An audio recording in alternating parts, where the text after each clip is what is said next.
Raden Baihaqi, Ye. calon Panwaslu Kelurahan dari Panunggahan. Selamat pagi. Sehat jasmani rohani, sehat juga sehat.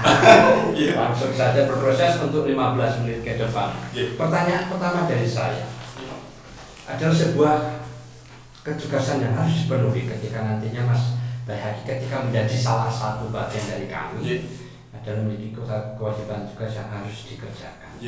Apa yang Anda ketahui tentang ketugasan daripada Panwaslu Kelurahan, Mas Baihaqi? Panwas itu itu mengawasi dari semua tahapan pemilu, entah itu dari ketugasan PPS di Kelurahan Pangembangan, ketugasan pertanian dalam mencocokkan data ceklik data, dari pencocokan DBT, DBT tambahan ataupun DBT perubahan. Ya. Itu terus pengawasan di pas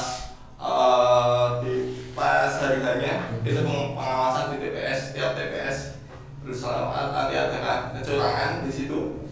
Itu yang setahu saya itu, Pak. Ya. Sama satu lagi tabulasi dari pergerakan dari TPS ke PPS ke PPK. Dan itu saya akan laporkan ke Panwas Cam. Undang-undang yang mengatur tentang pemilihan umum 2024. Undang-undang nomor 7 kalau nggak Tahunnya salah. Tahun 2017. Ketika nantinya benar-benar ditompo, Anda tuh akan mengawasi siapa? Mengawasi yang jelas yaitu PPS, Pertalih, APPS, sama peserta pemilu. Oke, peserta pemilu ya. Kemudian pada saat apa saja Anda mengawasi kegiatan?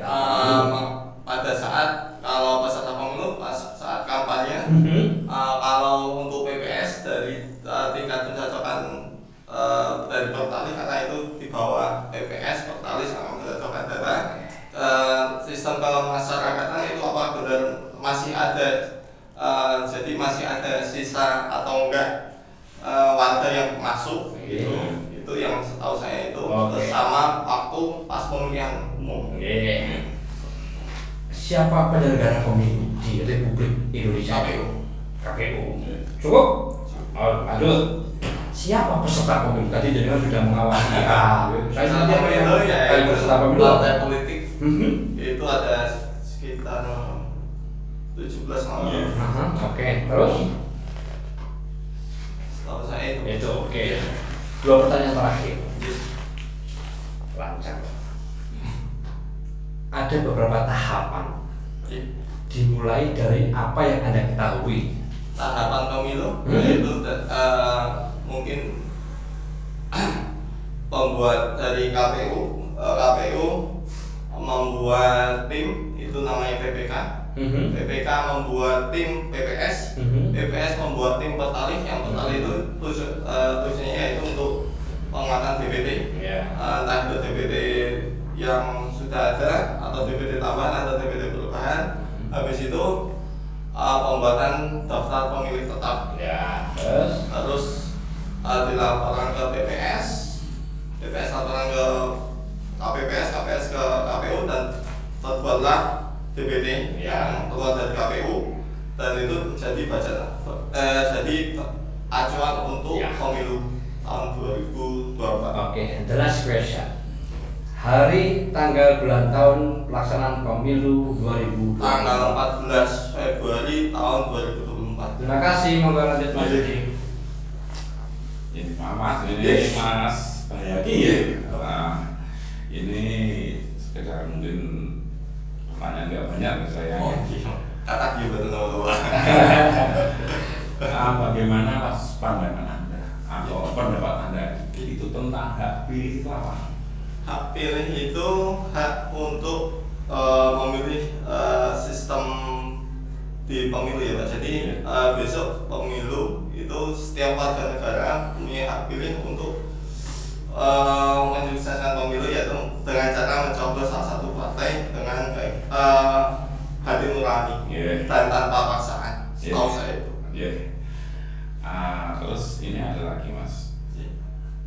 Anda misalnya mempunyai kecondongan pada suatu partai politik atau seorang calon legislatif yang dekat dengan Anda atau bagaimana, terus Anda diminta untuk ikut berkampanye dengan imbalan yang mungkin wah bagi Anda, bagaimana sikap Anda? Saya kan netral ini, karena saya udah misal saya diterima di Panwaslu, saya akan bertindak netral untuk itu.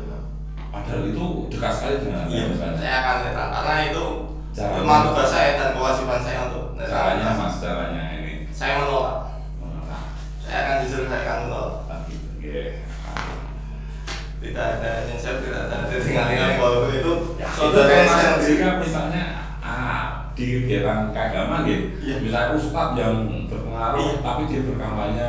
Saya akan kalau ada kampanye yang dilakukan oleh ustadz yang Anda hormati sekali, itu bagaimana sikap Anda jika? Saya akan ini. Kalau jika berkampanye seperti itu. Berkampanye saya akan mencatat dan saya akan melakukan laporan ke Panwas untuk itu sebagai tindakan pelanggaran pemilu. Tapi ini pas pada saat itu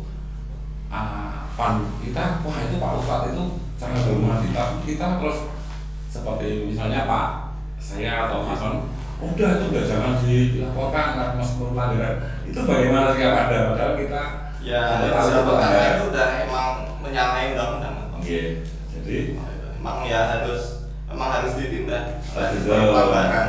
Ini kalau saya yang mengajak atau misalnya gitu Pak, saya tetap Pak. Karena itu sebagai perintah pelanggaran. Saya rasa cukup ya.